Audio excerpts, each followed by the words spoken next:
recording. Give me 1 second. Tengok kalau dia keluar notification ke tak.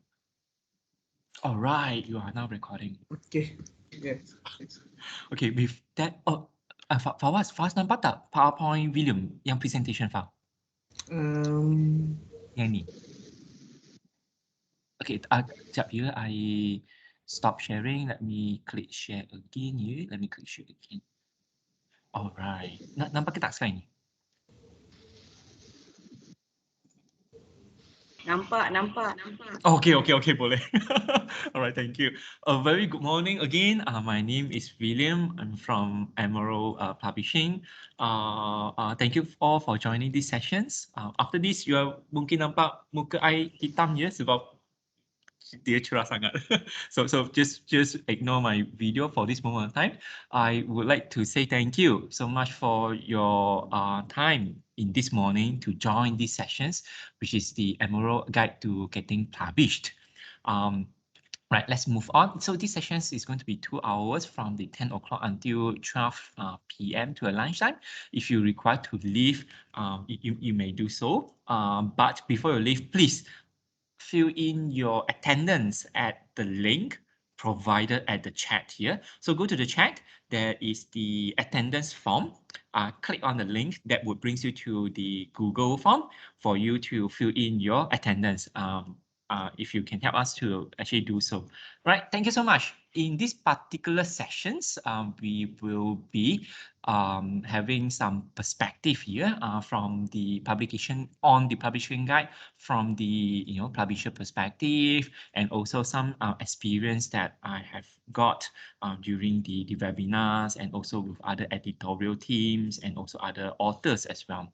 So what to expect? You're going to expect to just to find out some publication journey, how to actually prepare your manuscript, what are the peer review process, and how to survive the peer review process, where to find the journal and the journal aim and scopes, and also the author guidelines, and where to actually submit. There are a few familiar names in the participants today, and quite a number of you are also have published before in Amuro Journal, right? If you have any comment or anything that I may say wrong, please correct me also in the chat, or if you want to voice your story, your experience and also your comments, you may also do so. I appreciate that. Right, for students, if you do not know, publication with Amuro is actually free. You do not, tak perlu nak bayar. You do not actually need to pay publication fees to publish in Amuro Journal or Amuro Books or Amuro Cases, unless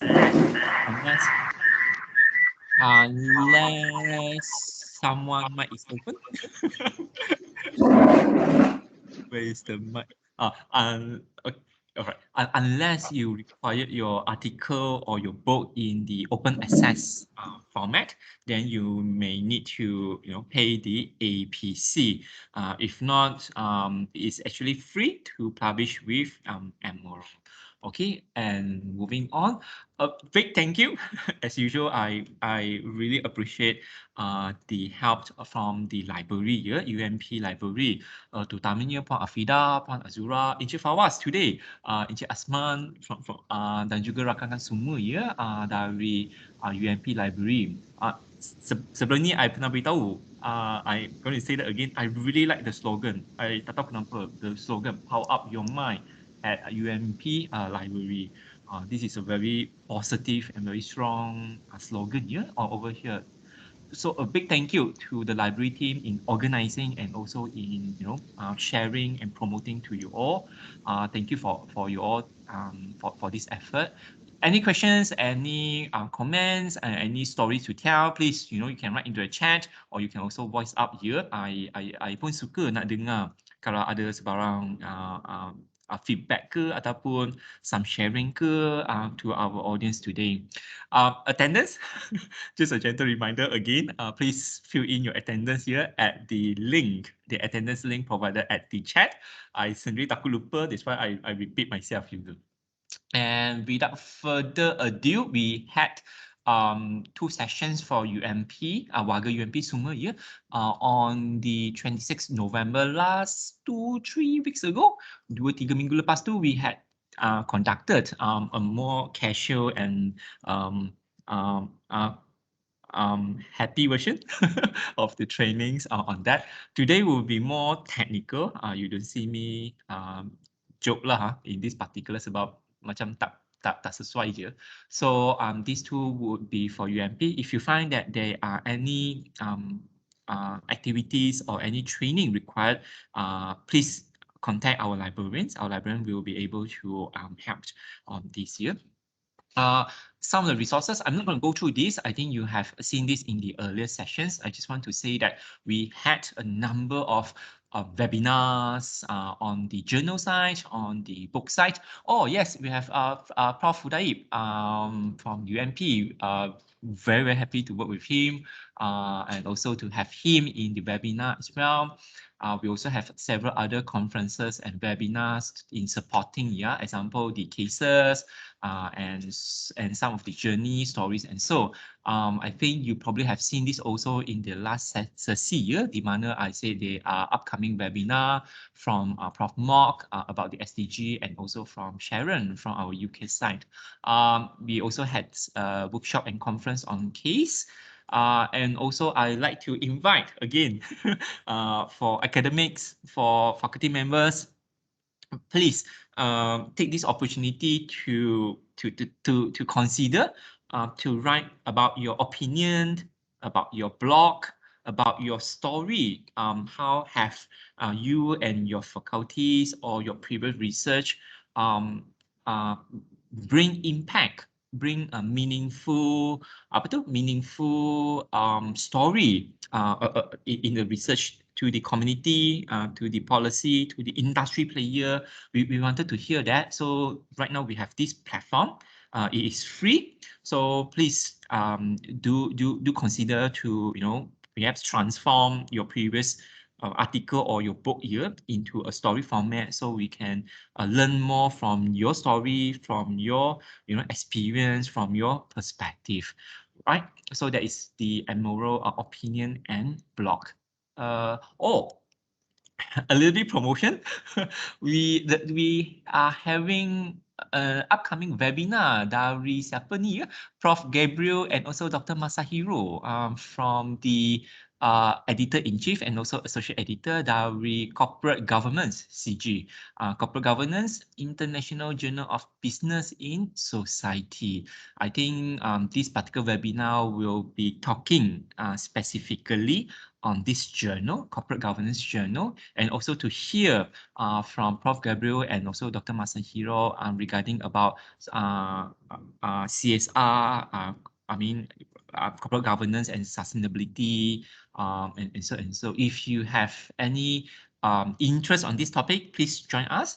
Or if you wanted to network or wanted to get to know the editors, or if you perhaps wanted to propose your own special issue, then yes, I will implore you to give to join, and also ask them, would you like to are you open to are you open to accept a new special issue proposal dan sebagainya. So this would be a good time to get to know them and see, are they friendly ke tak, or are they open for further collaboration ke tak dan sebagainya.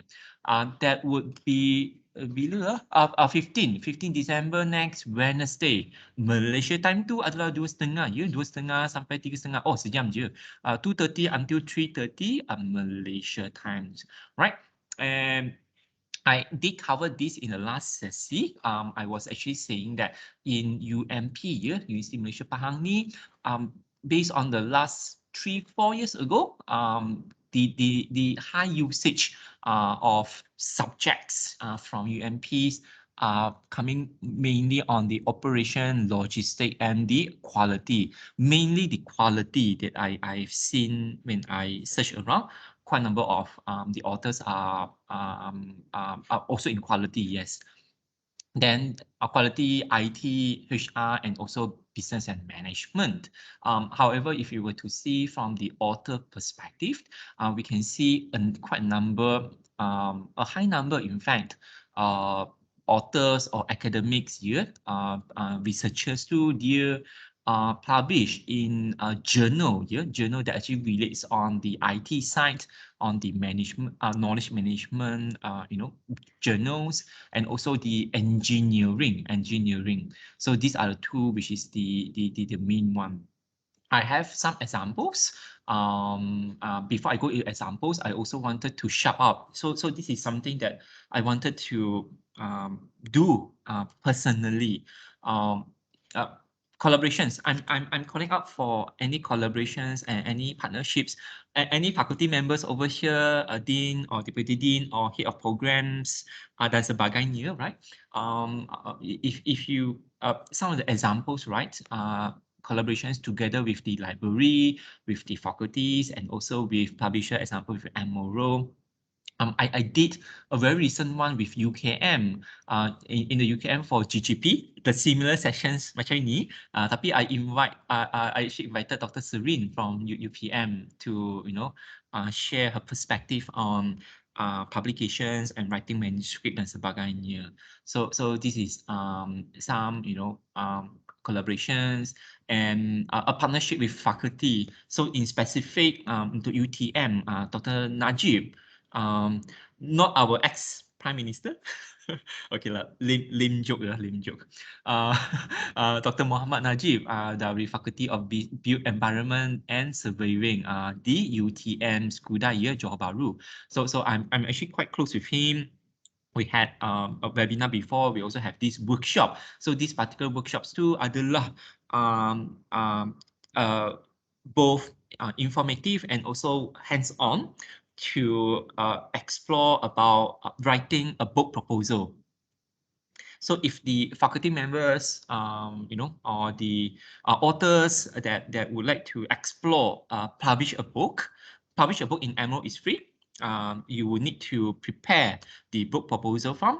So there is we can collaborate and perhaps conduct workshops on basically to go through the proposal form, how to write the proposal forms and what are the tips and tricks that in my opinion is important to include in the proposal form. I have been supporting a lot of conferences. This is just one of the example. UiTM Cawangan Sabah with Dr. Sharifah from UiTM Cawangan Sabah. So this is going to be the first international conference on the SDG research, particularly on the Borneo region, for the Sabah and also the Sarawak itself. So this conference is very unique. It's really focused on SDG and focus on Borneo. So it's very niche area and region juga, So what I do is that I forgot to share. Let me share with you here. So in that particular, what was the link? In that particular conference, we actually support the conference with some of the speakers and also some of the ideas and also some of the award as well.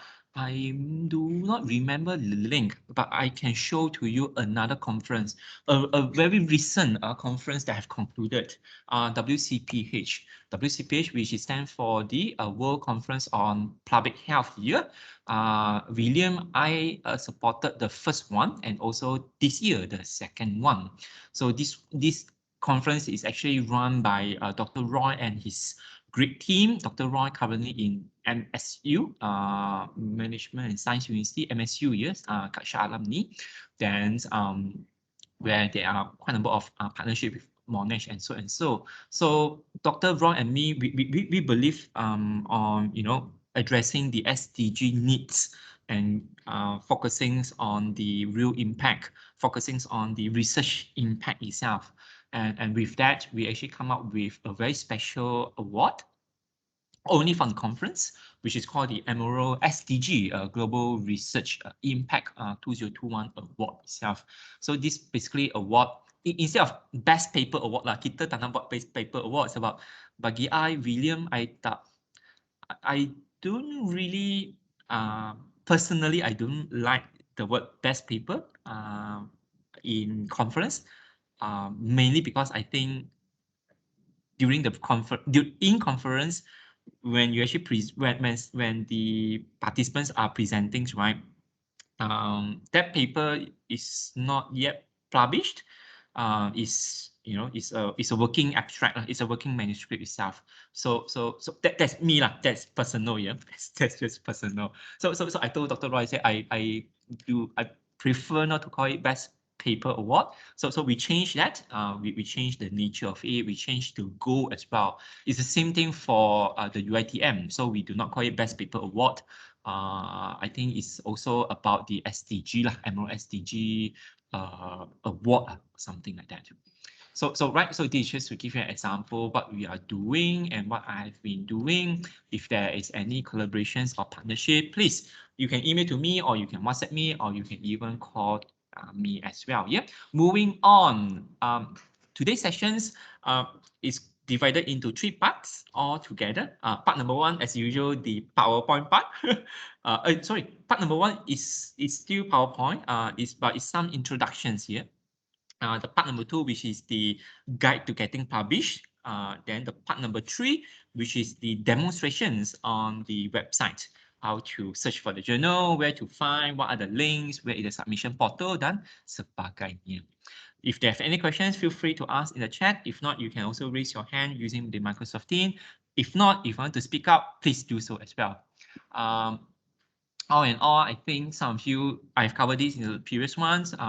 You can rewatch the previous web Recency recording. Yeah, Amuro is not a big publisher. We are medium-sized publisher, trying over journals, but 94% of our journals are indexed in Scopus. So to say that, even at the middle range publishers, but our journal standards are there here on Scopus, JCR, ESCI, SSCI, dan sebagainya. Okay, right. So these are some of the examples. Like in last year, 293, and this year 300 in Scopus already. So 309 journal. Next year, and 300 right now already in Scopus, 92 in JCR, 201 in ESCI, and other ranking as well. This is just to give you some confidence level that Amuro Journal is has a certain degree of confidence on the rankings and quality. I reshuffled the slides a little bit from the earlier session on the earlier sessions. I want to show some of the authorships from UMP in specifics. Just now, if you still remember, the high authorships level, which is on the IT and engineering, the IT from the IT sites that actually covers perhaps on the IT perspective, on the 5G perspective, IoT, right? And also knowledge management perspective as well. It's not a big collection, it's only 12 journal, but out of 12 journal, all are in Scopus, some are in SSCI, some at least already in ESCI, and some in SCI as well, with about 6 of them or 7, 6 of them in which having the impact factor as well. All right, Journal of Intellectual Capital, you can see there are authors that had published, UMP author that have published in Journal of Intellectual Capital, Journal of Knowledge Management, Internet Research. So these are some very common journal that I see Malaysia punya author kan, dia akan publish. Malaysia author publish tu, which is Journal of Knowledge Management. You can see this IMDS mana Industrial Management and Data System. So this is also quite common that being targeted and published successfully published by our Malaysian author. Computer security, yes, and the other one, which is wine juga lah. Yeah. So Right. One of the very recent example, Dr. Irene, that had her, congratulations, you have your paper published here on knowledge management and firm innovative performance with the moderating role of transformational leaderships. I have not read yet. I promise to read after this, but it already looks very interesting. Yeah. Dr. Irene, how do you manage to get other authors out of Malaysia, to work with you? This is interesting to have other co-authors as well to give a different perspective or different job role in the manuscript itself. So we have in Journal of Knowledge Management, we also, UMP author in Journal of Enterprise Information Management, dan juga Journal of Intellectual Capital, as I mentioned earlier, right? So this is just some of the example, 2021, 2021, and 2018. Okay, sorry. Suddenly the window moved backward. Another example, which is from the engineering, the 20 over authors in engineering, if I'm mistaken. Engineering is a very special collections in Amuro. Also, it's not big, and Amuro do not want to be another IEEE. I mean, we do not want to be in the same space with the IEEE.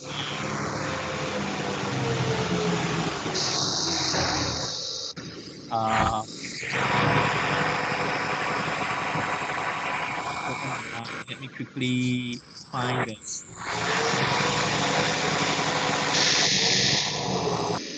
Okay, thank you. Right. So the engineering, we have 26 journal over here. I think 26 are all in Scopus. Quite because technical journal, right? So most of it will be in SCIE database and also at least in ESCI. So normally in SCI database, you may also find the journal impact factors actually into them. From Malaysia perspective, a lot of articles that I've seen successfully published by Malaysian author numerical methods, heat and fluid, yang ini memang banyak. Soldering, memang banyak. Soldering and surface mount, quite a number of them. UKM lah, UTHM lah, UTM lah, UMP pun ada. Circuit words, assembly automations pun ada. Engineering computations. So this is also quite common that I see. Robot pun ada, tak banyak je. Pigment and resin, yes, a lot as well. And so, right? So just to give you some example of that, then you can also baca or refer to some of these examples. What are the research that have been done, and how do they get the paper published here in that particular journal? That would be a very good example. I think I have some example, yes, from UMP or from some of the examples, UTM, TEM, UITM, UMP over here, yeah. So International Journal of Numerical Methods and Heat, for heat and fluid, engineering computation, as I said, dia memang adalah kat sana. Quite a number of Malaysian authors are basically this field. Another one which is soldering. Very, there are, in fact, Amuro Literati Award 2021 is already out. If you do not know, every year Amuro,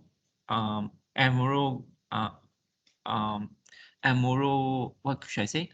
Cherish, appreciate Amuro award the scholarly research published by our authors, right? Published by authors around the world. The journal will go through the selection process, and the editorial team will then select the so-called, one of the best paper as the literati award paper. So in the soldering and surface mount technology, the outstanding paper award is actually won by USM Malaysia. So you can also have a look into that, soldering and surface mount technology. That paper is currently free to access. you do not need to worry. You can just click on over there and you can read that particular paper. Yeah. And for the rest, you can just go through that, or you can rewatch the earlier session from the on that. So operation logistics, property management, I do not want to focus on here. I want to go into part number 2, guide to getting published. All right. So no questions so far. If any questions, feel free. Tak perlu nak malu ya, jangan malu ya. So let's go to the GGP sessions. Not really go into these slides. This just to show to you the history of Amuro when we was founded in 1967. From there, we have journal, books, teaching cases, and last year we have started a partnership with Oxford Analytica to come up with the expert briefing. But all in all, in Amuro, perhaps you may find a big difference. In Amuro, you don't really see Amuro promoting downloads and citations. Amuro, I'm also surprised. In Amuro, we pioneering, we advocate, we prioritize the research impact. In Amuro, in fact, me myself, William, I do believe on the research impact, the real impact. I believe that your research, I believe that your study, your findings is actually important, and it's not just for academic, but it's important for the industry player. It's important for the society, our community, for the policy maker in the state government ke, ataupun on the national level ke, even up to the United Nations, for them to actually read, to understand the findings and so on and so. I believed, which is same with Amuro, I believe that your research can even move more than that. Your research could change the policy. Your research could bring benefit to the industry player, to people, to community out there. So that is what Amuro is enduring that. So this is just a journal. This is just a general journey from here. Is there any postgraduate students in this session? Okay. If there are postgraduate students, I'll explain in a two-way. Yeah, I'll explain in a two-way. Most of the time that I encounter, not all the time, but most of the time that I encounter with early authors or students that would like to publish, their journey would be like this.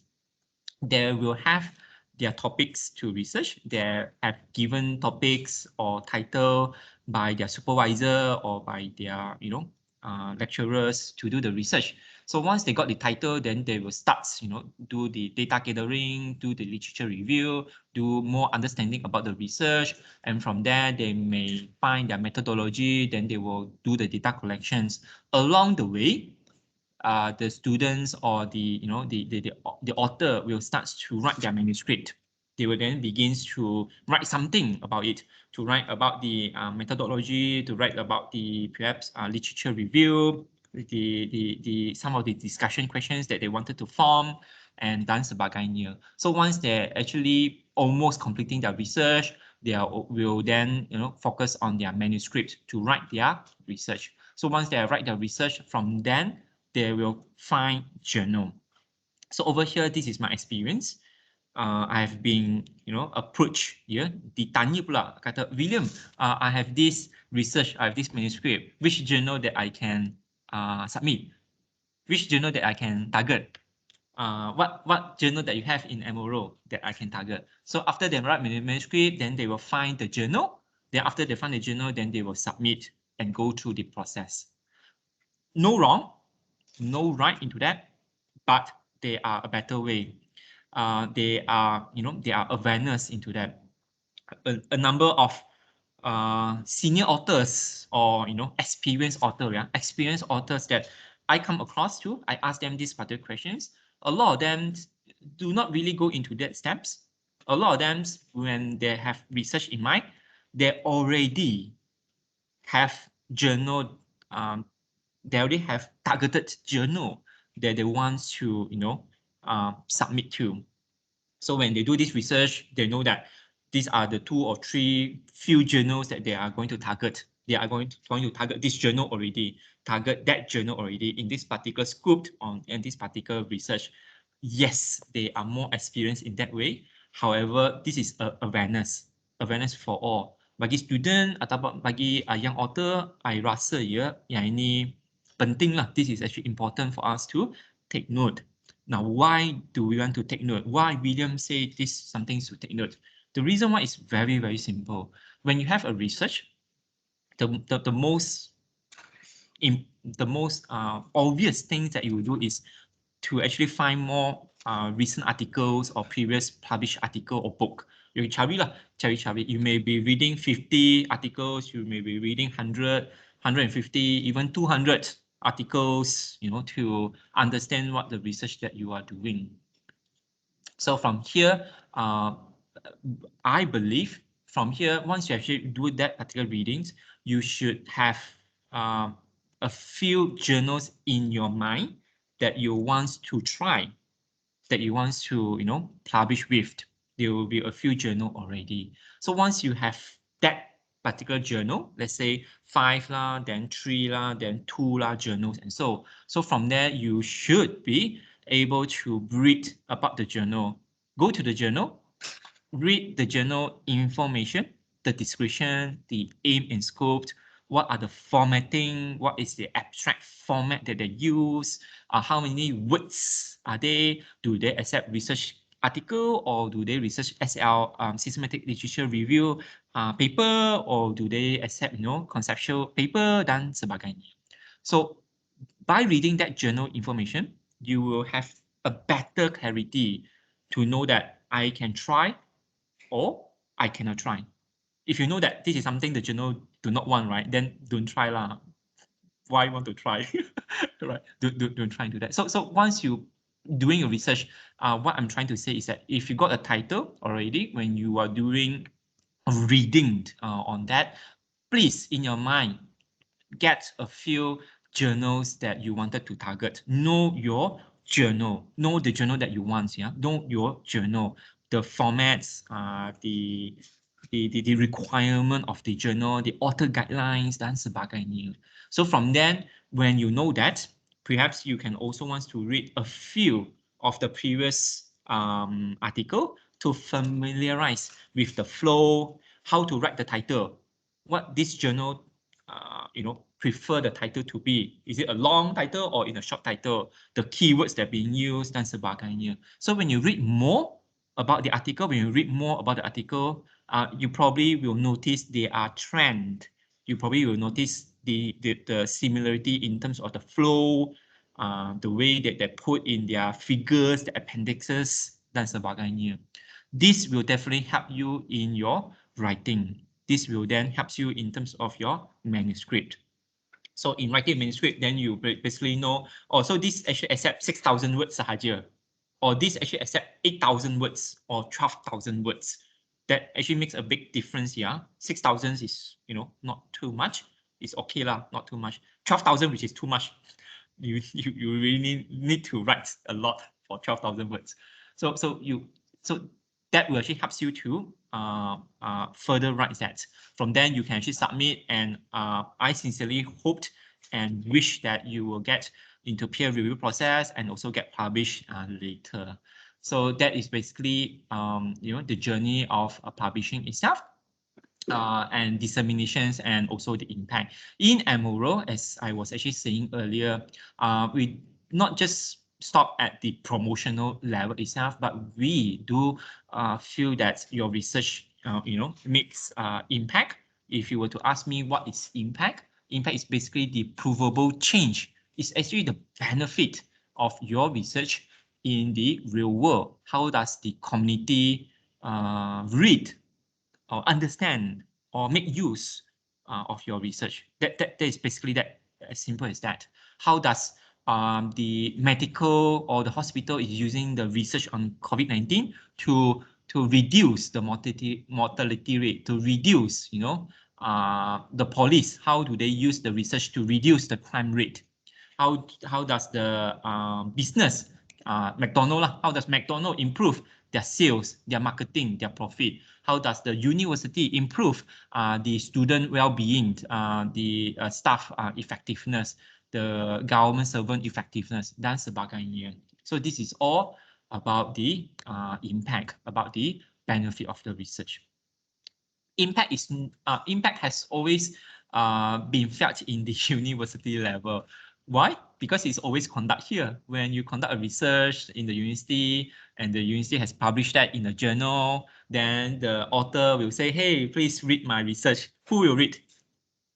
Most of the time would be also the peers lah, the student lah, the dean lah, other faculty from another university lah. So the university level will always read the article itself. We believe we want to break down the invisible wall. We want to bring the research impact to the society, and we cannot do that on publisher alone. We want the authors to support. We want you, the library, to support. We want you, the students, to also support, to bring the research impact to the society, to the industry player, to the policy maker, to the United Nations, for them to know that research makes a difference to the world.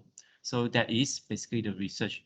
It's not about public engagement. It's not about presenting in conference. It's not about talking about your research itself, but it's actually about the problem. It's actually identify the stakeholders and how to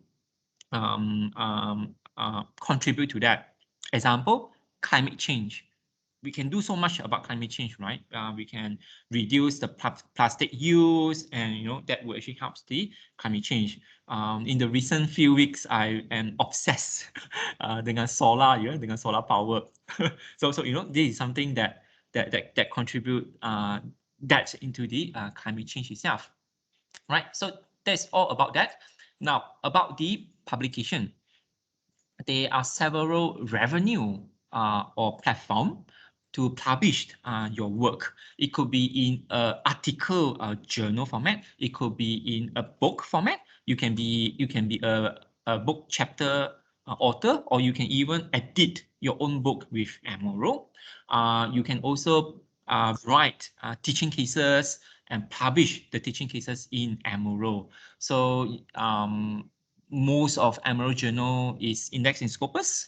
Amuro books are also indexed in Scopus.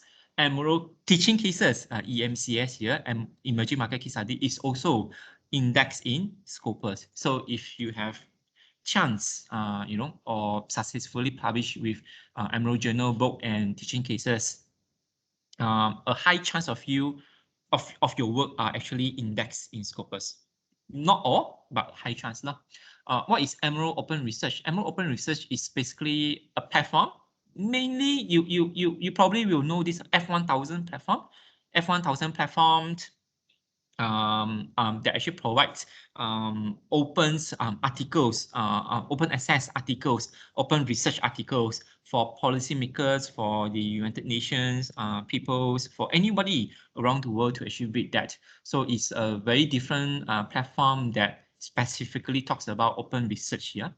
So these are the revenue. With that, I'll go into the journal.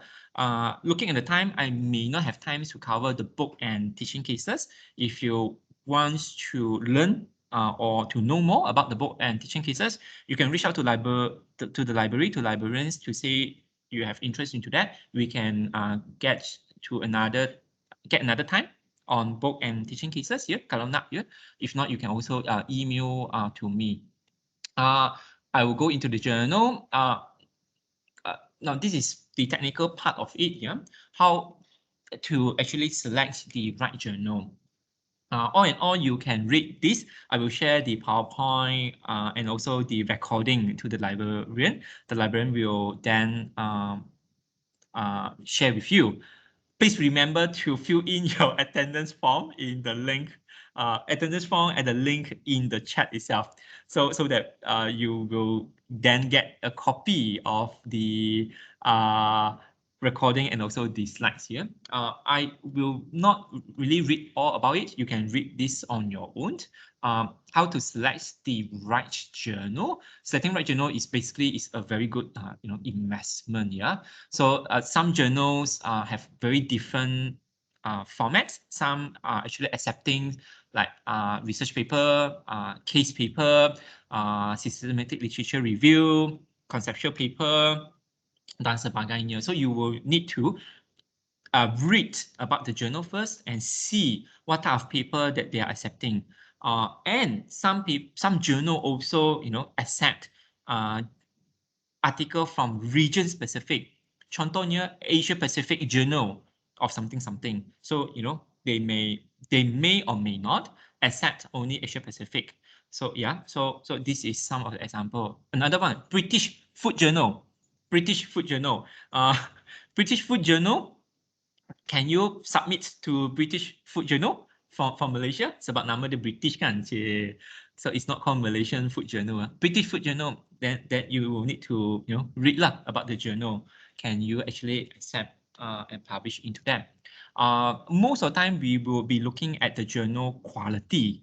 How does the quality works? Normally by the measurement of index, yeah. So it's actually indexed by either Web of Science, Scopus, the H index, Scopus which is site score lah, and also some other indexes as well, CAPS, ABDC, dan sebagainya, right? Cable, and so these are some of the quality of index. If this is important to you, then you also need to know, are they indexes, which are they, Q1, Q2, Q3, or Q4, right? So you can find the information on the website as well. So all in all, this is the way to find the journal. But over here, something that is not written here is that always know your paper will need to fit to the journal. The journal does not fit your paper. Please be reminded this. Journal does not fit your research.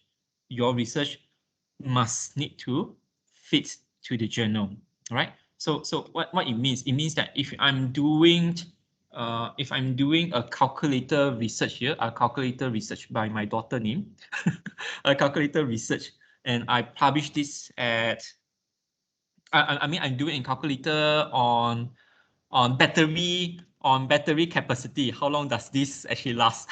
Example lah. This is a bit silly. So and I published this in academic journal, economy journal.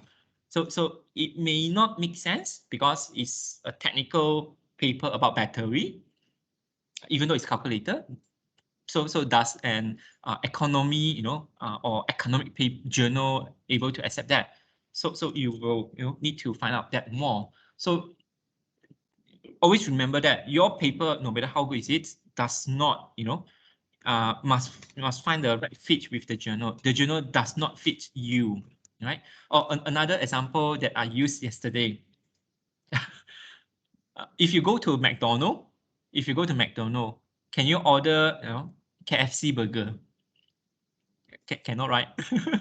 So that is that. You are in the McDonald's. Alright, people are expecting you to order McFlurry lah, ataupun I tak tahu apa lagi, Happy Meal lah. But you go there, then you order apa 3-piece chicken, basket, colonel basket. Then yang ni kena tendang keluar dah, directly what we call desk rejection, kena tendang keluar. So this is something that you need to remember. Always read about the journal, aim and the scope, what a journal is looking for. No matter how good your research, if your research does not fit to a journal, they are not able to accept your research, right? So selecting the right journal is, from my opinion, read about the journal, aim and scope. Next, how to get started. You can, this is just some of the examples. If you, mainly for students, right? So how do you know that you are ready to publish? So when you have, have you completed a project that you has concluded successfully? Do you still, wrestling? Do you still struggling? with the problem statement, and there's no findings to actually support into that, do you have your own opinion or discussion point or observations based on your findings and things like that? So this basically just to give you an idea how well or how enough of you when you are writing your manuscript itself. This is just some reference. But I would really want to go into here. I'm going to play a video. If you're not able to hear the video, please let me know, yeah. Beritahu saya if you cannot hear the video. Hi, I'm Greg Marshall, and I serve as editor for the European Journal of Marketing, or EJM. EJM is proud to be part of the Emerald stable of marketing and business journals. One other thing just to talk about a little bit, and that is, how do you make sure as an academician that you're doing a great job of making an impression and getting into a good journal? Well, let me give you just a few key tips. First of all, pick the right journal. Look at your topic. Make sure that your topic is a topic that's a good fit for that journal. And then do all of your homework to find out what the expectations of that journal are. It's always posted online on the journal's website. Secondly, once you've picked your journal, then make sure that you put your very best foot forward on that first manuscript. Yep, first impressions are important. Yes. And especially important because often you'll just get one opportunity to get this manuscript reviewed by your selected journal. Make sure you follow all the guidelines and make sure that you write a manuscript that's the best possible manuscript that you can write. Then maybe you'll be fortunate enough to get a letter back from the editor a month or so later saying that you have the opportunity to revise. That's great. Getting the opportunity for a revision is a gift, and so don't blow it. If you get a revision opportunity, you want to follow the advice of your reviewers and the editors to the letter. You want to get that back as quickly as possible into the hands of the reviewers. And at that point, your odds go way up that you'll actually get a favorable outcome. Right. So that would be the video. If you want to watch more about this, you can watch at Amuro YouTube channel. Okay, move on here. Now, what makes a good paper? What does the editor and the reviewers generally are looking for? This is not a definite answer, but these are some of the references that you can actually use. Most of the editor-in-chief, the editors, right, they are actually looking for the originality, original of a research, original of a case that being studied and into that. Originality is not just on Amuro Journal, but all journals or university level as well. Now, what is actually new about the subject, the treatment, or the result itself? But originality is not just one is important, but definitely the writings itself is also needs to contribute to the good paper itself. Yeah, originality, and if they are none of it, then most of the paper that you come across are basically the extensions of existing knowledge. That are also okay, but it must make an impact. It must make a difference with that. Extension of existing knowledge from the previous paper, from the previous research. These are some of the things that you can actually refer from the research that published, example, by your supervisor, by your dean, by your colleague, also and so. So when they have their paper, right, normally at the last 1 or 2 chapter, they will talk about implications. They will talk about their limitations, their research limitations, and also their conclusions. From there, you may see that some research would suggest to continue or to further the research into a different type of manners and things like that. Now, those are the opportunity. Those are the types that for students to find out more what are the good research. Are there any people that have done that already or so? So those are some of the suggestions. Another research methodology, or this is a lot of papers out there are talking about either find or refine new methodology or the previous methodology to be a better methods. So research methodologies are there. So example, SEM, PRS itself. So many people talking about PRS, and some papers are even talking about the parameters, the different parameters, the different 20 or 30 parameters that are being used in this particular topics area in the example tourism's perspective, right? So if you take out 5 of them, would they make a change into that? So those are the type of methodology papers into that. But all in all, you are also, you best to actually put in your valid conclusions, tell them why yours is, your findings are there. Clarity, structure, quality of writing. For me, I would prefer this the most. My personal opinion. Maybe because I'm not academic, for me to actually read about research paper, I sometimes find it a bit difficult to understand the technicality of the writings, or even the findings of it. Social sciences still okay. The technical one is a bit technical, but what I really personally prefer would be the simple and clear writing skill that the author put in. I believe we do not need to have a very bombastic or very long sentences in the paragraph itself. A simple write-up, a simple, clear and structured writings, and telling people very simple manner. I think that actually, would be a good way to do that. These are some very common sense that you also may know about this. Sound and logical progressions of the argument, which is your discussion point. So on your discussion chapter itself, does you have a good valid discussion points that talk about current issue and the future issues, or are you still talking about past issue? I will go and cover that in the next slide here. But to have that particular argument, I will also give you some suggestions. If you have trouble to come up with a good discussion, right? Always talk with your colleagues or your researchers or your supervisors or your deans.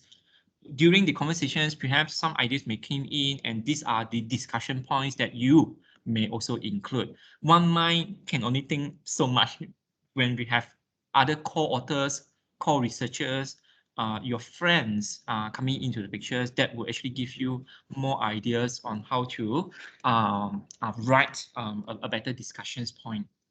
Theoretical and practical implications, the so what factors. Now, this is always a very good way to know whether the author, are they future looking forward or not. What I mean is that I've seen so many manuscripts that talks about problems in the past, 2 or 3 years ago. Maybe because they did the research 2-3 years ago, now they just managed to finish their manuscript. It could be that way. But the problems that they mentions on the problem statements normally, right, would refers to 2-3 years, 5 years, or even more than 5 years ago problem statements. And the implications, the research implications, most of the time will be quite positive. They will say that this will actually help to increase, this will actually help to improve, this will actually benefit someone or benefit somebody, and things like that. So this is what we call the so what factor. I mean, your research help that particular problem statement, but so what? How can your research help to improve current issue or future issue? So if you were to ask William, what are the future issue while future is not here yet? Well, when you are doing a research, probably you will notice that most of the research paper are also talking about future implication of future challenges or future planning as well. I'll give an example. SDG is a good example. There are 17 goals, 17 SDG goals that will span across what 2030 or 2050. So that is a future looking forward goal, and there are so many challenges out there that people are trying to face right now. So this is a good example. Another example, let's say Malaysia planning. Malaysia of government release Plan Malaysia keempat, kelima, keenam in the next 5 year or 10 years punya plan strategy plan kat Malaysia ni. So when they release that particular plannings and their goals, right? Definitely there are issues or problems associated to that. If not, why there is a goals, right? So this is something to looking forward to. The implications is not just solving the previous year's issues into that, but it's future looking forward things that could help the policymakers, the societies, the industry players, to improve for the future benefit itself. Recency and relevancy of references, yes, do not use 20 years ago, 30 years ago. Some, yes, you can actually use that, but try to get, have you actually include the recent 5-year citations or references into that? Are you going for internationality or just on national level or state level dan sebagainya? Try to expand your mind, try to actually touch topics that would goes globally. No one would like to, not to say no one, very few people would want to read about Kuantan. Very few people would like to read about Kuala Lumpur. So more people would like to read about, from the comparison from the Malaysia perspective with Korea example, right? Or about a bigger issues that actually touch. The data can become from Kuantan, but the research itself, the finding itself could benefit the global or the global focus itself. Always and always check the journal description, aim and scope, the journal objective. Does they actually accept this or accept that? And also the journal author guidelines. Yeah, that is basically the technical rejections. So a good title, a good keywords, and a well-written abstract. Another one that I would like to actually talk about here is the cover letter. I think, right, so over here. So title, how to, structure your paper title and also the keywords. There's no definite answer. There's no definite answer into that. Some would some would prefer a long title. Some would prefer a very concise. Some would like to also include a very specific jargon related titles into them. So over here, you can see this is just a reference. This is just a suggestions on the social sciences, saying that a good title should contain fewer possible words, but it must describe the content of the paper. Now, this is very subjective.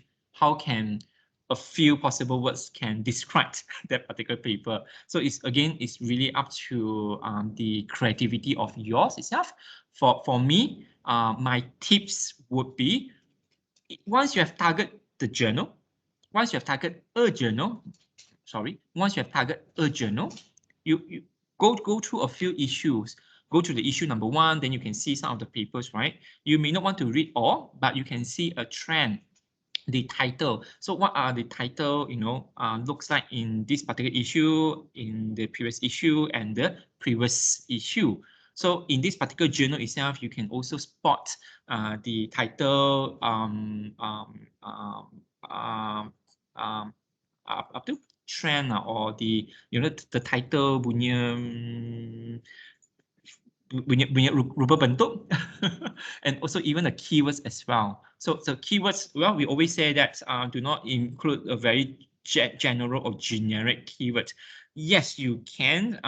If you do that, then it may not able to reach to more people because it's too general keywords. If I were to use business, if I were to use communication. So these are very basic keywords. When you do this keyword in Amuro database or in even a Google Scholar, you may see thousands or millions, yeah, of this particular one.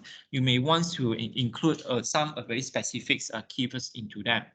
So how to do that? Well, again, my tips would be also either you can ask your co-authors, your co-researchers, or you can have a look at the previous issue of the papers. They also have written down the keywords. Or you can, another one, that would be a good one. Always refer to award-winning papers and see what are the keywords that they are used. We can learn so many things with some of the literary awards papers or other awards papers out there, and so on and so. All right, so that is for the titles and keywords. Another one point that I would also like to add on is the technical journal. Amuro is well known with social sciences, business, management, and economic. Amuro also have engineering and IT, right? I still remember one time in 2019 where we conducted a review writing competition for MMU, Multimedia University for MMU. And we have the privilege, we have the honor to invite Dr. Wong. I forgot his full name, Dr. Wang from the engineering school, engineering faculty, to be one of the speaker. Dr. Wang is presenting the very similar sessions that I'm doing right now, which is Guide to Getting Published, but from his experience and perspective. And I learned this from him. From his slide, he was saying that in engineering paper, there are four core elements, four items that must include in an engineering paper. I don't remember right now, but methods, the item that being used, the finding, and another one I don't actually remember. So what I'm trying to make a point over here is that there is no definite answers on how to structure a very good title. There are some references that we can actually make use. So some of the ideas that you can, use would be always refers to the journal previous article and see the articles as an example and as also as a references. Yeah. And also another one thing would be the cover letter that I'll cover that in the submissions later. Introductions, which is normally refers to in chapter 1. In your chapter 1, what do you want to write? What do you want to introduce? Introductions, you do not need to invest a lot of words in introductions. There are some manuscripts that write 2 pages of introductions. I do not know why. It is good. You can cite, you can refer to and things like that. Introductions is a chapter where we want the reader to know why we are doing this research. So yes, you have your problem statements, you're actually doing that, but why? Are you doing that for the 3 or 5 years ago problem? Are you doing that for current issue? Or are you doing that for future looking forward punya issue and things like that? So convince the reader why your work is actually relevant for them to read. So if your work is in the past, and then the so what factor will come in. So what am I trying to read? It's good. It's a literature review. It's a literature. It's academic. It's a scholarly research. All these are actually really good. I'm only just wanted to improve that particular introductions, right? To perhaps you may also want to consider about issue semasa dan juga issue yang akan datang nanti, right? So these are some of the things. So what are the problem? I'm sure you can actually write that. Your problem statements. Is there any existing solutions into that? Most of the time, yes. It's hard to see. It's rare. In fact, it's rare to see no issue that has no article before. If there's really none, then you are the first one. Then you are the original one. You're the original flavor KFC. Yeah.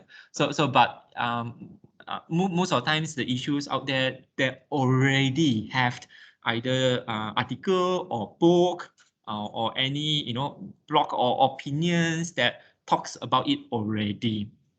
So if there is any paper that have talked about it, what are their findings? What are their discussion points that you may want to cite or refers to?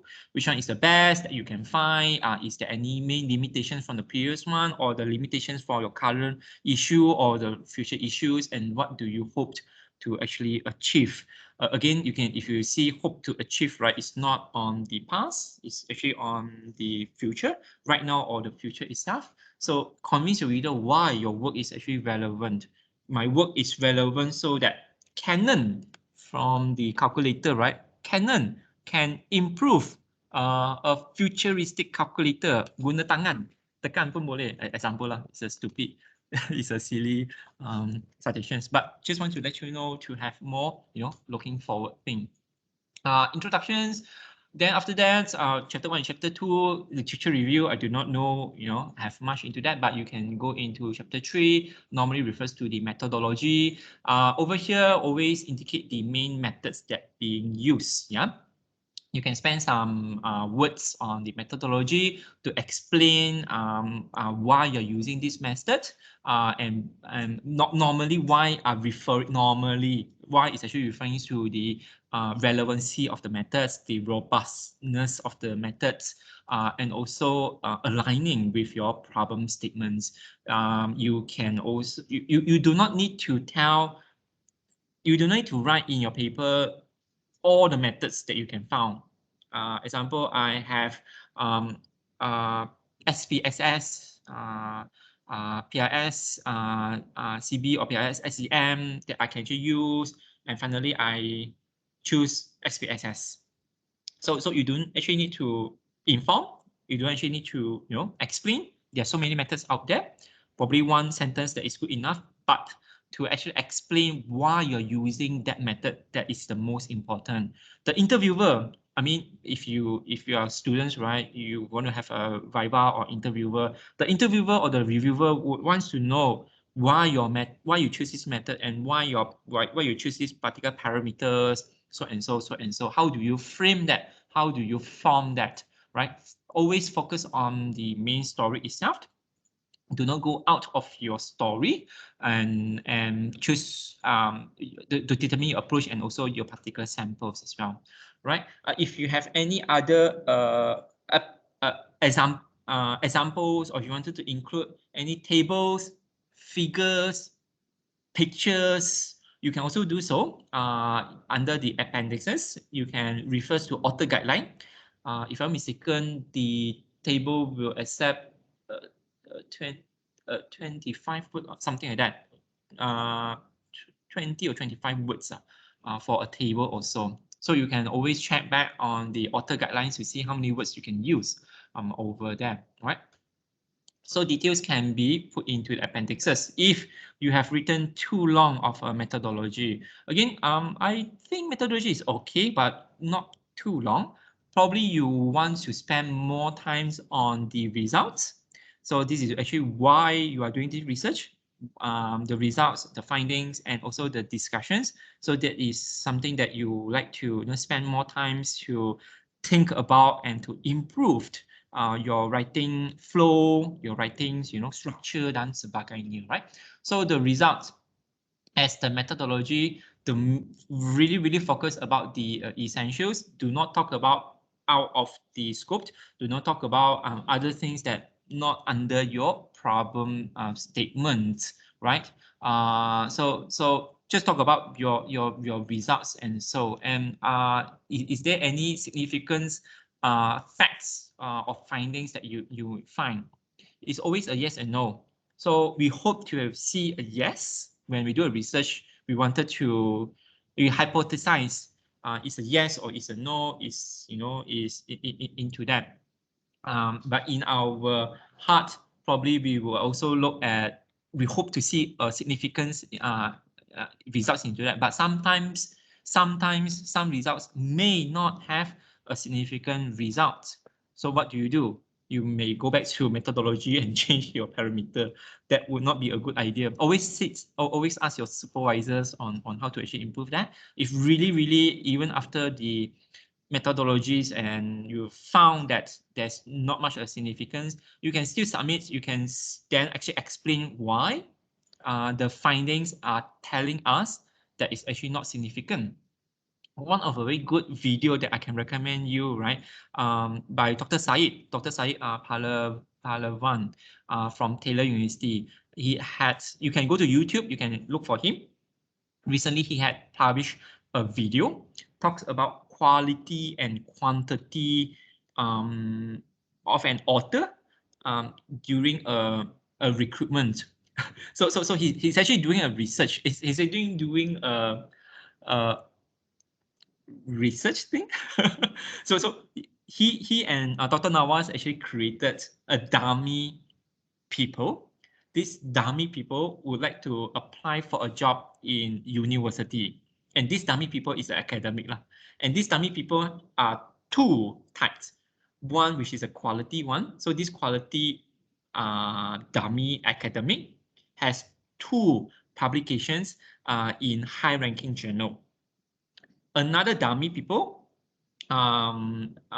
has 10 publications, but out of the 10 publications, some are not indexed and some are in predatory journal. Some are in predatory journals itself.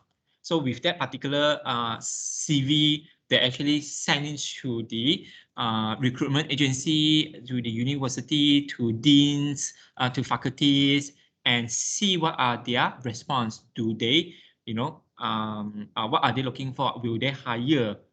Which one do they hire? The quality one or the quantity one?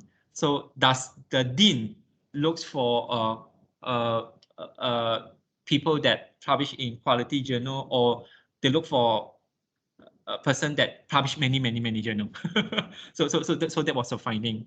If you go into a video, I'm not going to spoil the video to you. I want you to go and watch that video. You may find that the findings are interesting for you and also interesting to both the researchers. And from there, they will explain why the findings are such. Yeah. So it's not a long video. It's fun to watch as well. Yep. So that is that the results itself. If you have any other details to actually include either in a table format, picture format, or bar chart format dan sebagainya, you can also include that as appendixes. Right. So look back at the author guideline and see how you can include them as in the appendix here. So discussion point. Always go back to your problem statement again. Do not go out from your problem statement. If you are talking about Canon punya calculator, the battery lah. We're talking about the battery of this Canon calculator. We do not want to talk about the button.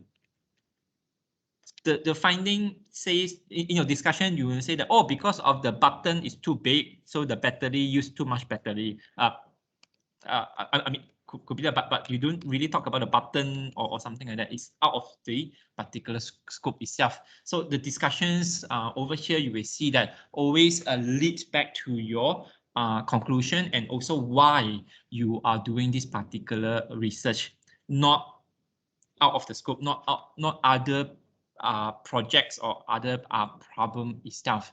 So over here, do not make the statements that the results cannot support, or you are assuming that particular results. We do not assume. If we were to write something out from the findings, the reviewer will spot that. Your interviewer will spot that. You'll give the chance for the interviewer to ask you a question. Your finding does not say this, but why do you say that? Why do you talk about this particular hypothesis and things like that? So do not introduce other new terms or any other ideas or other hypotheses into that to conclude. You only have one. You only your focus focus punya problem statement. Focus just on that. Just go out from there on. Yeah. So there will be a discussion. As I mentioned earlier, the discussion sometimes is hard to write or find a good discussion point, because a discussion is actually where you would like to showcase, you would like to tell your audience, your reviewer, your interviewer about your thinking on this problem. How do you think about these problems and the findings, right? So this basically is a time for you to shine, for you to show to the reader that how do you think and do that. If you're having trouble into that, we all learned, talk to your supervisor, talk to your core authors or your core researchers, talk to experienced researchers in this particular field. You can show to them their findings. You may tell them that you may have, some difficulties in this part. You can ask them for input, or you can also invite them to be your core authors in your paper as well. So this is another strategy for you to look into.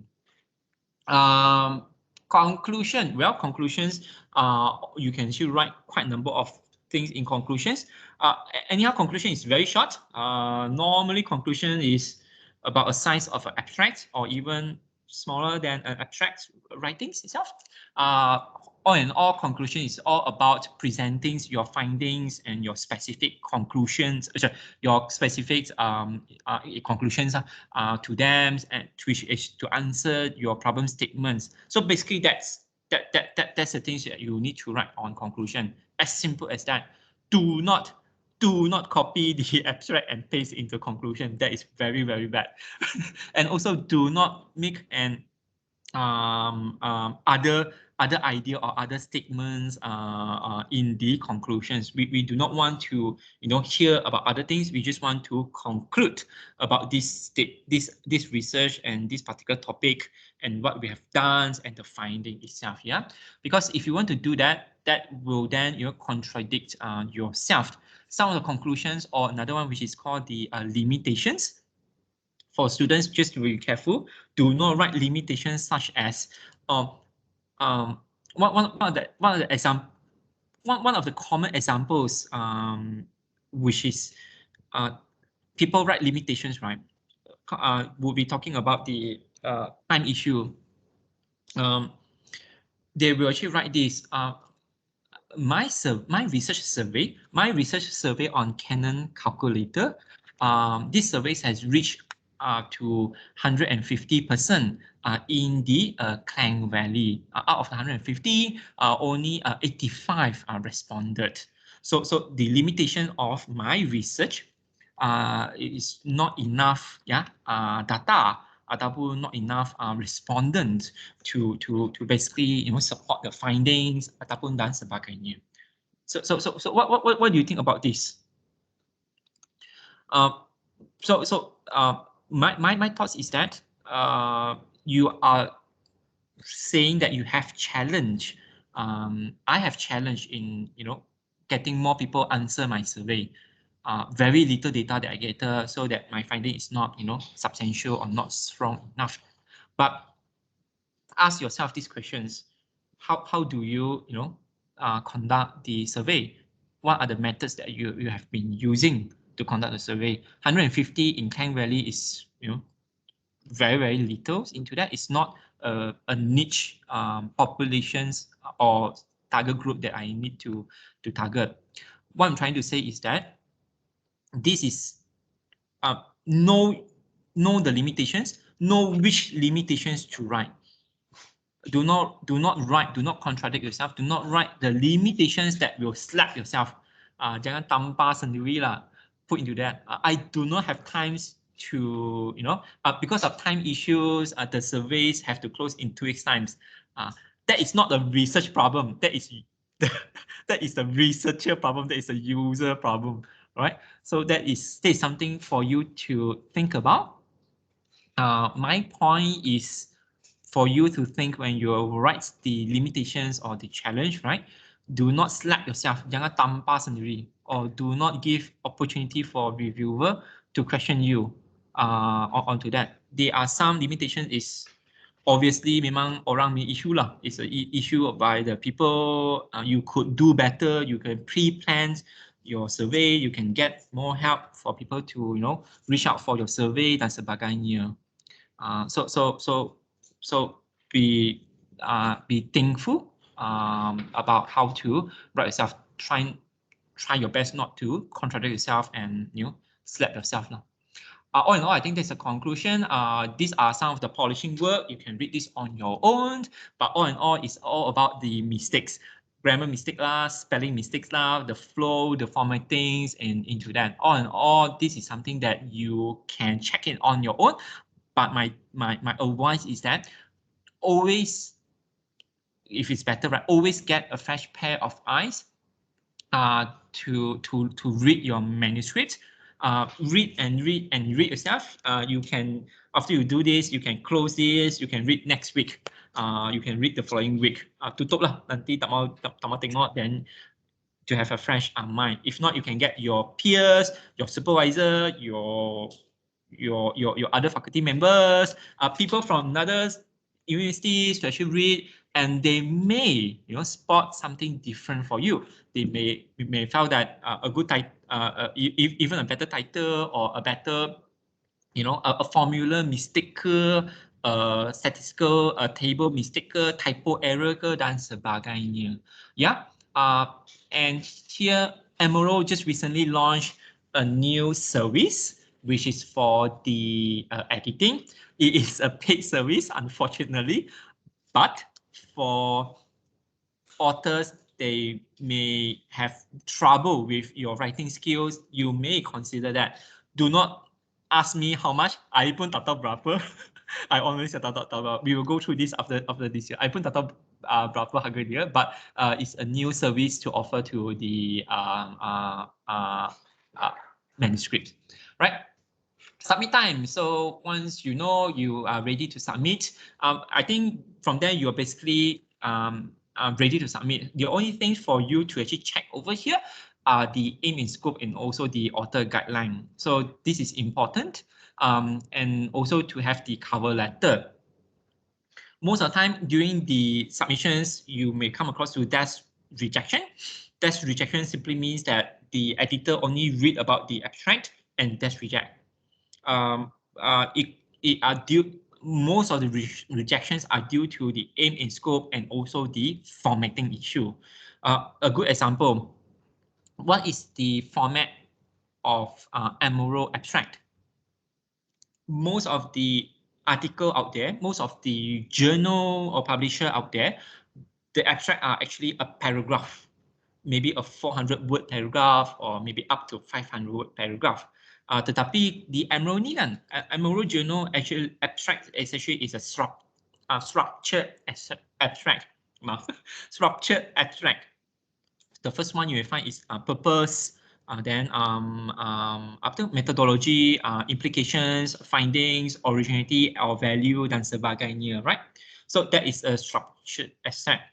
So if your manuscript is not in structured abstract and you submit to Amuro, minta maaf, memang kena tendang je. Straight away, kena reject because it does not follow the author guideline. It does not follow the journal format.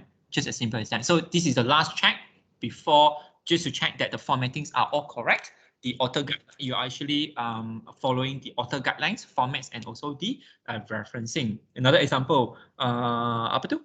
Amuro is using APA or using Harvard. So you can actually check that from the author guidelines. All right. I think all in all that would be that. And also the last one, which is the cover letter. I did not stress enough on this. Tetapi I would like to get the students and everyone here that actually listening, right? Please practice to include a cover letter when you actually submit. In the submission portal, you may find that there is a place where you need to may or may not need to submit the cover letter. I would like to implore you, I'd like to urge you to submit the cover letter. Cover letter is very important in my own opinion. Reason why, because when editor receive the submission, editor before go to peer review, editor will then read the abstract within a very short time, probably 3 minutes, 5 minutes, 10 minutes, very short time, you read the abstract. So if you find the abstract format tak betul, reject. If you find that the abstract scoped is not into the journal, reject. In your cover letter can be used to tell the editor why your research fit to their journal and why your research is important in their journal. Why do they need or wants to accept your research paper? So that is a cover letter. You do not need to write very long, just one Microsoft Word page with a few paragraphs that will do. Just to include your name, your faculty, universities, and then you may say that your articles are actually aligning and fits to your journal, aim and scopes into that. And why do you think that your research and your work are important in your journal, and how can it attract readerships or the downloads? It's basically like selling lah. You sell your paper to the journal. You cannot do that in abstract. Sebab abstract pun tak ada benda for you to write, right? How do you want to write in abstract? So cover letter is a place for you to convince the editor. If this is a good practice, this is a practice that you should use not only in Amuro but also in other publication juga, yeah. So that will actually give an impressions to the editor. If when editor see that, then editor will see that, oh, this is something that these people, right? I mean, this author dia ada baca about our journal. You read about our journal, he knows that our journal is looking for this hot topic, looking for this particular format dan sebagainya. Right, so there's submissions, and I'll go into just to show to you the submission portal before I go into the peer review. Abdul Rahman has a questions. Abdul Rahman, maaf ya, sekarang ni baru jawab you ya. Why few journal editors send rejection and mention that the paper not in the journal scope? Wow, the paper compare the result with more than one article published in the journal. Your suggestions. Maaf ya, what do you mean? Journal editor and send rejection.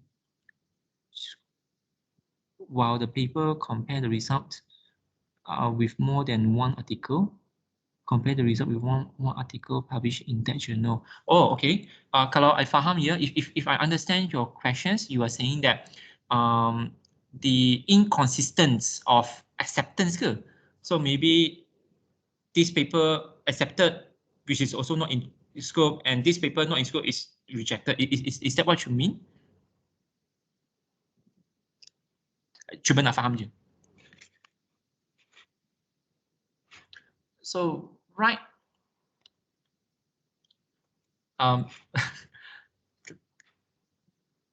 Oh, Abdul Rahman dah offline dah. Okay, alright. Abdul Rahman dah offline. Thank you for the questions. Maaf ya, you dah offline pula. Sekarang ni baru nak jawab you.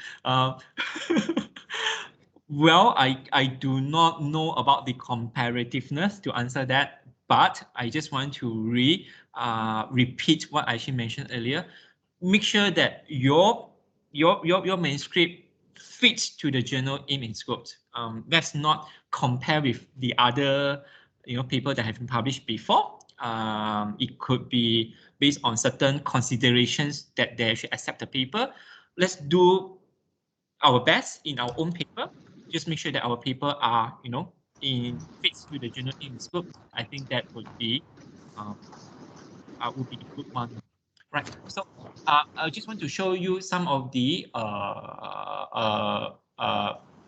submission portal and how to actually go to that. So there are a few ways. The most easiest way is actually to go to the Amuro publishing ataupun just Google search. You can do that. Example, Journal of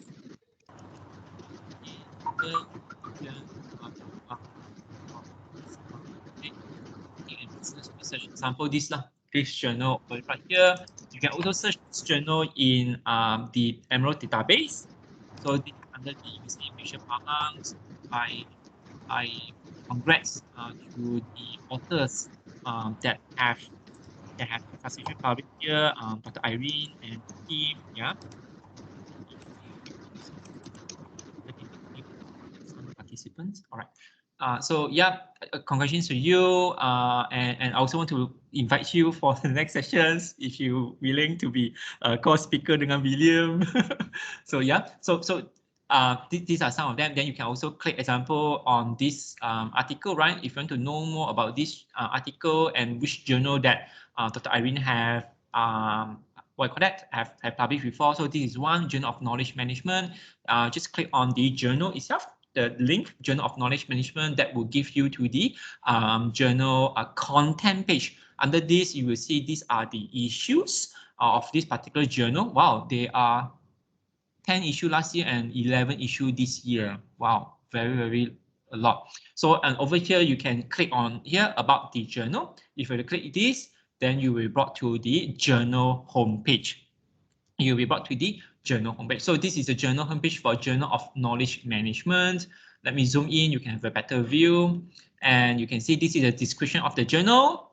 And this is the aim and scope of the journal. JKM's peer review publications is innovative, rigorous, original research, academic, business, and government contributors, which is good.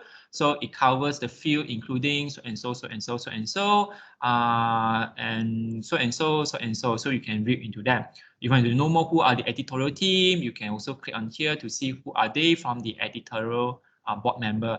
The author guidelines you can find here. So these are the author guidelines, as I mentioned. They are long, so you need to spend time to read the author guidelines. They talk about the research and publication ethics, permissions, copyright. The formatting over here, you will need to submit the Microsoft Word form. Then the JKM article is between 7,000 to 10,000 words, which is good, good for you to know about it. The viewpoint article 3,000 to 5,000, research article will be 5,000 to 10,000 words. So these are some of it, but I think it's mainly accept 7,000 to 10,000 words. Yeah. Then the biography, the research funding, the structured abstract over here. So these are the structured abstract for this particular journal. This is mandatory and these are optional. If you have more words to spare, if you want to talk about social implications or practical implications, you can also include that too. Keywords and some of the particular formattings here. So just now I did ask, Amuro is using APA or Harvard style. So Amuro is using Harvard style, yeah, Harvard style is that. So this is JKM. You can just go from database, go to the article, you can click on about the journal that brings you into here. You can also Google that. So if you know that particular journal already, you can Google. Normally you may find Amuro.com. Amuro.com is our database. Look for AmuroGroupPublishing.com. So Amuro Group Publishing is our corporate website. Click on here, that you will again bring you directly to the journal. So this is the journal homepage, Journal of Islamic Accounting and Business Research. Again, the description, the aim and scope of this particular journal, and the editorial team. We have Prof. Muhammad Udayib here as one of the editor-in-chief for this particular journal. The author guideline and the literature award winner, who are they? This year, we just released this last week. Baru last week je, baru keluar. Last week in this particular, who are they? I pun tak tahu. Ahmad Zamri, Osman dengan Gloria. So wakaf management. Okay, interesting. You can also click on this article. It's actually free. Tak perlu nak bayar, yeah. So you can see I'm actually in office, tapi I'm still guest user, so I can actually read this. This is from the IUM. Oh, okay, from IUM. Ahmad Zamri Osman. Right. So you can come to here. So and the subscription, the submission link, which is here. Submit your paper. Simple je. So click on here, this link that will brings you to this page. Now, this is what I meant just now. This is a new service by Amuro, which Amuro integrated, called the PaperPal. So PaperPal is a service to basically check your manuscript and to improve the grammar, the vocabulary, the readability, and it actually recommends you on how to actually improve that. It has a payment. I'm not too sure. Is it $29 you can actually check it yourself. I think check your manuscript is free, kata silap. Check manuscript too, because it's free, but I'm not too sure. You probably need to, you can give it a try. So PaperPower is not by Amuro, it's a partner that we are partnering to improve the writing, the quality of writing and the flow of the particular manuscript. So if you do not want it, which is okay, you can just click here, continue to submission. Tekan ni je, then you will then bring it to our Manuscript Central. Manuscript Central, which is powered by Web of Science here, Clever Analytics, Scholar One Manuscript. So over here, if you do not have any account with the journal, if you don't have account with journal, you can create with your OKID ID. It's very simple. Just create that. If you already have an account, you just can actually log in into that. So once you're logged in, then you comes into the particular page. So over here, you have the author, home and also authors, and the author here, you can then, go to the submission. So basically this is the particular submission, right? Tekan salah, I want to second continue. So I don't basically need to go through this with you. All these are very straightforward. The title and also the options are all there. Make sure if you see the mandatory, just to fill into that, yeah, just to make sure into that. You see, I also have OKID ID, yay! So yeah, that is on the submission portal. Any questions so far on this? Okay, I'm sorry for Abdul Rahman if not with us. I'll move on. Due to the time, let me quickly go through the peer review. Then I will then stop. Tak banyak lah, only 3 or 4 slides sahaja. Well, for the books and for the teaching cases, I'll still include this in the PDF file. If you need, you can actually refer that. And also, how do you promote your article? How do you include a DOI link? What are the publication ethics and plagiarisms, publication ethics, and so and so. You may find me via the library. The library have my number and my email address. Hanya tak ada my house address sahaja, tapi tak apa, email and also handphone dah cukup dah. So if you need, you can also find me in this last slide here. So I'm just going to go through the peer review process. Then if any questions, you can start type on the chat. Peer review process. If you do not know what is peer review basically is served to ensure the unbiased and also the quality of that particular article itself, to check the validity, the significance, and the originality of the particular study. Is very important, in fact, and which also determine the quality of the particular journal. So under the peer review, there are there are 4 types: single blind, double blind, triple blind, and open peer review. Most of the international publisher, example Amuro here, Science Direct, Elsevier, Taylor and Francis, Sage, Wiley, dan sebagainya, we actually practice the double blind peer review. Double blind peer review simply means that the author and also the reviewer, both of their names are hidden. Author do not know who is the reviewer. Reviewer also do not know who is the author. So sometimes the reviewer may review the dean punya paper lah dan sebagainya. Yeah? So this is the double blind peer review. There are a few that actually practice the triple blind. Triple blind simply means that even the editor pun tak tahu. Editor simply means that the chief editor, the editor-in-chief ataupun associate editor, editorial team, they do not know who are the author and also who are the reviewer. That is one of the extreme peer review process here. So double-blind peer review, which is the most common and also adopted across the international publisher. The peer review process is actually very simple. It's very easy to understand. Perhaps you have some questions, you can also ask that.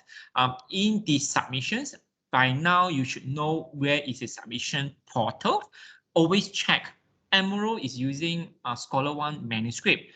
if you are not submitting Amuro, you can also check the journal, information where to submit.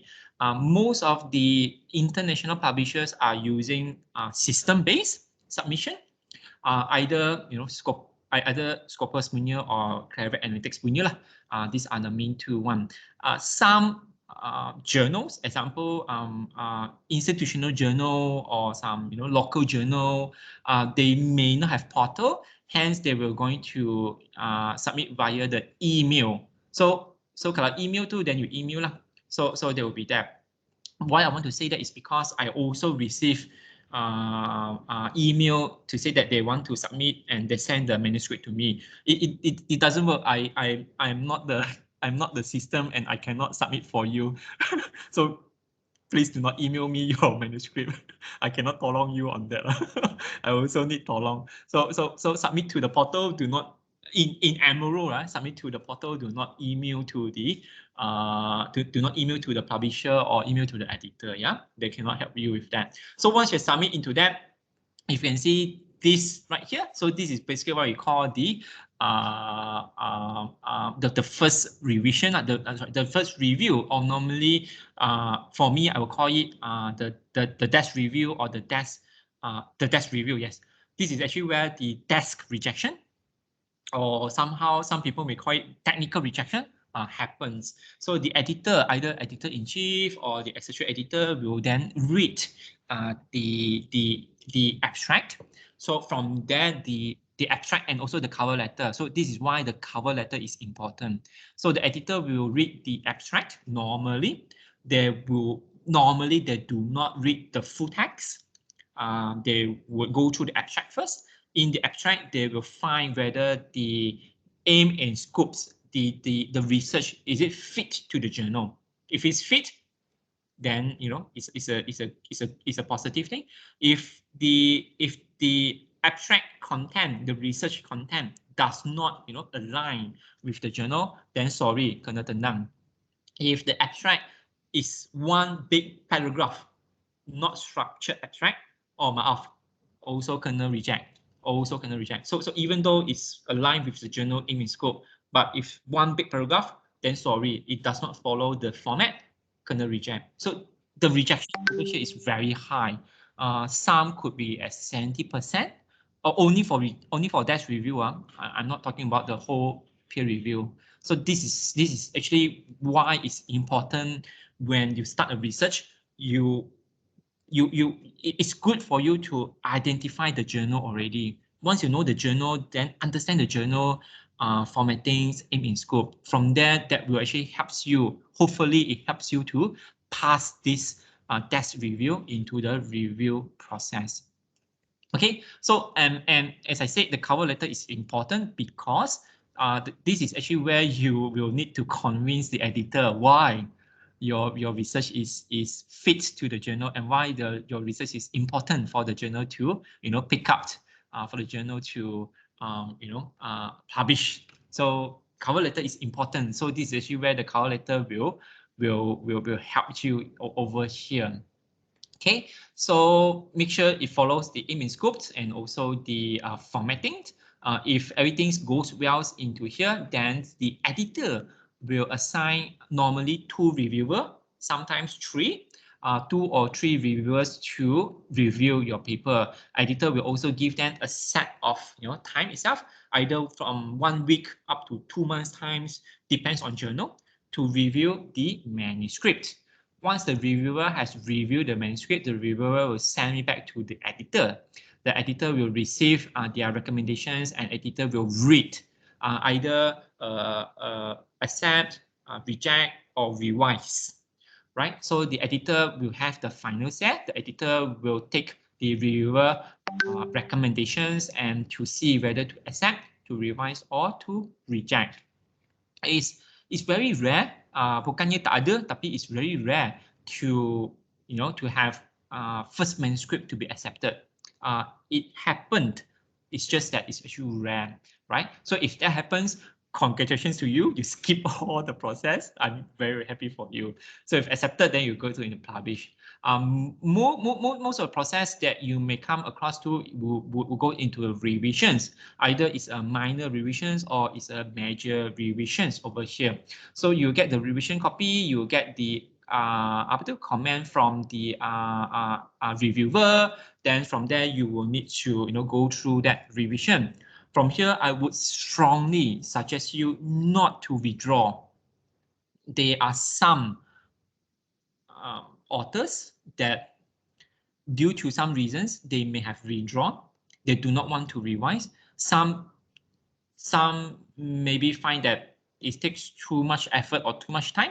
They also withdraw for that. I sincerely hope that if you get a revision request, please you are already halfway there. You're already halfway there. Please just continue and give it a try, because it's really, in my opinion, I think it's actually very bad.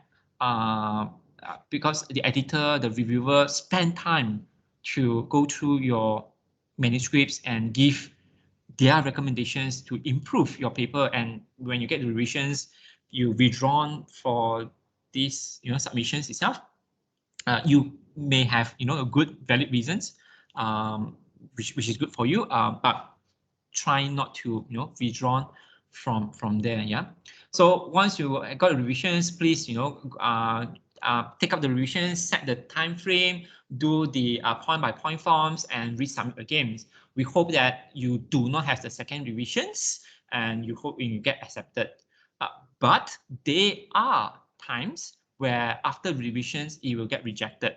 There are times where when the paper had been revised, after revise, the paper got rejected. Something could be wrong. It could be some revision in the wrong way. The author may have revised not accordingly to the recommendations, or either in a different way itself, or so and so. So it actually happens. So just going to be careful with this particular. Yeah. So if you have doubt, please consult the editor. You are not able to find out who is the reviewer, you do not know who is the reviewer. So you can actually consult your co-author or the editor of the journal to see to clarify your doubt of the reviewer comment. Okay, so request revision is a good thing. Acknowledge the editor, set a deadline, fulfill the deadline, follow the deadline. Because if not, if you delay or the reviewer delay, we apologize on behalf of the reviewer. Then the publication deadline will be will be very long.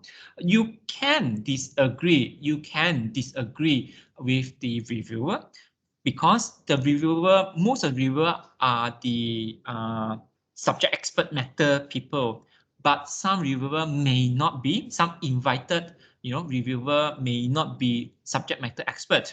So if you disagree with the reviewer, you can do so. You just need to explain why to the editor, why you stand on your ground. Explain with the justifications. Yeah. Any questions, any doubt, please clarify the understandings. You can do so with your colleague. You can do so with your co-author. You can also do so with the editor. Always and always meet the deadline. And this is the last very important point. Attach a cover letter. It could be it's a table format. You can use Microsoft Word or you can use Excel. Yeah, in the cover letter, in a table format or in a point form format, put into that, like page number 2. The revision is on this. Have you made revision? Yes. Have you made revision? No. Why is no? Have you made revision? Yes. What are the revisions that you made? Put that into a point form. Put in a table format, whichever that your comfortable level is. This actually helped the reviewer a lot, because reviewer may not remember too much of what have been reviewed. So if they have a checklist for them to check, this actually help to reduce the time frame, to reduce everybody times, and also help the reviewer focus on the revision only. If you do not have the cover letter, the reviewer may needs to reread again the full paper. Maybe the reviewer will then find another mistake or another things to buat revision then you may need to spend more time into that again, right? That's for request for revisions. Always please practice this. Always put cover letters. You can do by point by point form, or you can do by the table format. Yeah, if your paper is rejected, why is actually rejected? Most of the times, as I was saying in the last 1 hour plus, is actually author guideline and journal aim and scope is not appropriate. It's not fit to the journal scope. The manuscript does not follow the author guideline, the formatting dan sebagainya. So these are most of the main reasons. They are also reasons regarding about the particular manuscript, probably due to the quality reasons. The method, something is wrong with the methodologies. Maybe too much of parameter have been removed, only a selected one have been used. That's why it's actually not rigorous enough. It's not valid enough to support that. So something may be wrong with that. Paper motivation is weak. Normally, paper motivation is weak is referring to the so what factor, right? I mean, even the editor or the reviewer does not know why you are doing this research. Why are you doing this research? Kenapa you about research? Sebab anak graduate, I cannot say that in paper lah. I must write something. I must write something. Oh, this is for the good for human race. This is good for Homo sapien dan sebagainya, right? So paper motivation is weak. They do not see why your research is actually important. Try to be future, thinking about it. Think about issue semasa, think about current issue, think about future issues, think about all these things. Yes, future is not here yet, but there are some plans or strategies that have been set for future. When there are goals, there are strategies that have been set for futures. Definitely there are issues or challenges over there that they wanted to overcome. You can actually make use of that. The best one is UN SDG. That is really one of the easiest, not to say easier, sorry, bukan easier, one of the options, right, that you can actually use that. Insufficient contributions to field simply means that it is nothing to contribute to your field itself. Very straightforward. Don't give up. Rejection is very common. Ask, try to improve. If you want, you can actually resubmit to the same journal again when you're ready. Or if you want to target to another second journal, you can also do so too. But just don't be depressed. Don't be give up. Rejection is really normal into that.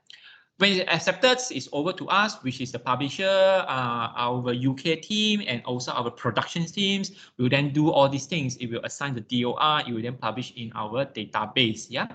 All in all, that would be basically that. Time ngam 11:55. Yeah, yes. So all in all, that would be that. As I said, the books and the teaching cases, you can actually read that. How to actually share your, how to actually promote your work. What are the ethics and plagiarisms and copyrights that you can go through? Any questions you can ask the librarian. Ask right now to answer it. You can ask right now, or later you can ask librarians. Our librarians are very friendly. All of them, just ask them questions.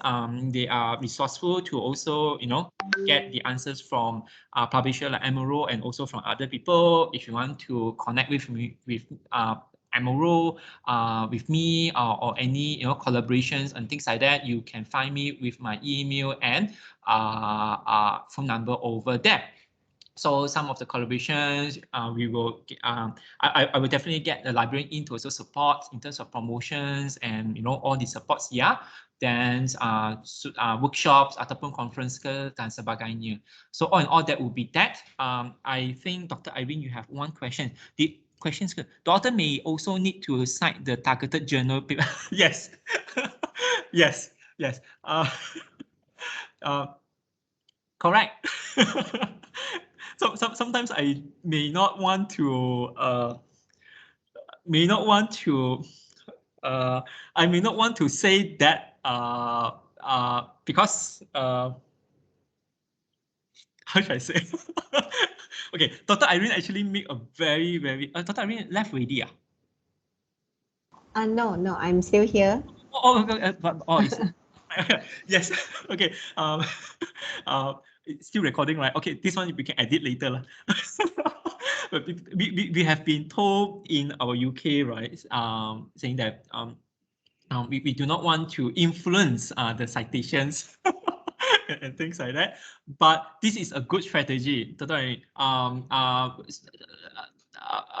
Quite a number of webinars, even Dr. Serene, right, also mentions that some strategy or some opportunity that we wanted to ensure, right, to ensure a higher chance of publication, not 100% publications, is actually to get targeted, to cite the targeted journal. There's actually for one itself. Then the other one to also get involvement from the journal editorial team. You can know who are there actually, right? Like here, you can know who are there. We have the editorial team over here. This is something that I do not want you to look into that lah. But you know, you can actually ask them for their advice or their opinion into that. You can get them to be your core researcher or co-authors as well. But yes, citings the targeted journal would normally have a higher chances of having rejections. But again, it's not 100% lah. It's not 100%. Thank you. Right. Any other question? Thank you, Dr. Irene. But weird, the Microsoft team say that you are offline. Okay, I am still around, and I think William, you came out with a very good point, saying that our paper need to actually meet the requirement of the journal. And I always remind myself, our paper should be tailor-made for that journal. It's not like actually standardized for every journal, you know. So you before we submit the paper, we actually need to ensure that we know well about that journal, and then we make our paper suit that journal, and also we try to meet their requirement. Like for example, this Amuro, most of the time their conclusion, they will actually have some subheading, like for example, research implication, the future suggestions. So we have to try to actually follow their style before we actually go for the submission. Yeah. Yes. You again, you are very correct. How should I say? I just wanted to just wanted to reshare again. Last time before COVID-19, I mean, I still have chance to do roadshow in library. When library have the library open day or faculty open day, then last time you may see me over there in the table doing roadshow. Most of roadshow that I was there, the student, especially postgraduate students, will always come and ask what journal you have, and I have this manuscript ready, I have doing this research ready, what journal that you have, and I want to submit to a journal. In my mind, I was in my mind, I do not say out loud, but in my mind I say that it's not that you need to know the journal and you need to fit the journal. It's not that the journal fit to you. You do not go to Starbucks and order coffee bean. It doesn't work that way. So yes, it's very important to really know the aim and scopes of the journal itself.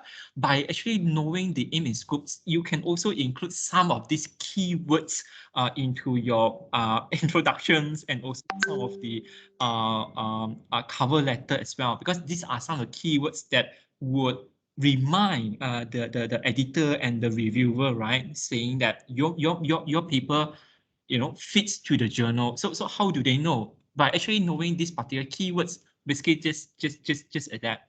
So yes, that would be. Thank you for reminding that. Right. Before we go off, again, I just also wanted to reiterate again, I do not know how many are there in here. We have 20 over people. Please be reminded to to put in your attendance in the link in the chat itself. You may find a link in the chat. Click on the link, you will get the attendance form via the Google, which is example like this. Put in your name and email address. With the email address, then the librarian will then share the recording of today and also the PDF slides for today to you later. I think all in all, that would be that for me for today itself. My intention is to share experience and to share from publisher perspective and what I learned from the editor. When we join webinar, we also learn something. So this is something a compilation of here and there. I hope it's actually benefiting to the audience, to the to participants today. If I have said or have displayed any mistakes or wrong things, please remind me as well. You can WhatsApp me, you can call me, you can also email me. I would like to apologize if there's any mistakes or ongoings during these sessions. I just hope everyone benefit from these sessions itself. Thank you so much again. Really, thank you for your time in joining these sessions. It's Friday 12 already. I do not want to hold everyone timed. With that, I want to say thank you. Have a good weekend. And Happy New Year. Okay, I dah tak ada benda nak cakap dah. Let me stop sharing ya. Syazwan ada benda nak cakap ke?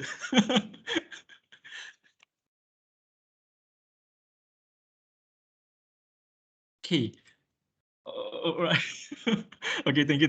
Right, with that, thank you so much. Really, I want to wish all of you, either student or academics, good luck. Good luck in your career. Good luck in your study. For those that are chasing for promotion, I also wish you good luck for your promotion. And definitely publication as well. In the future, if there's any event or programs that you would like to get support from the Amuro team, then you remember lah, yang muka macam ni ya, di sini tu. With that, thank you so much, and have a good weekend, and see you in the next round. I will end the sessions and I will kick you all out here. Akan tendang you all keluar. I stop sharing first. I stop recording first.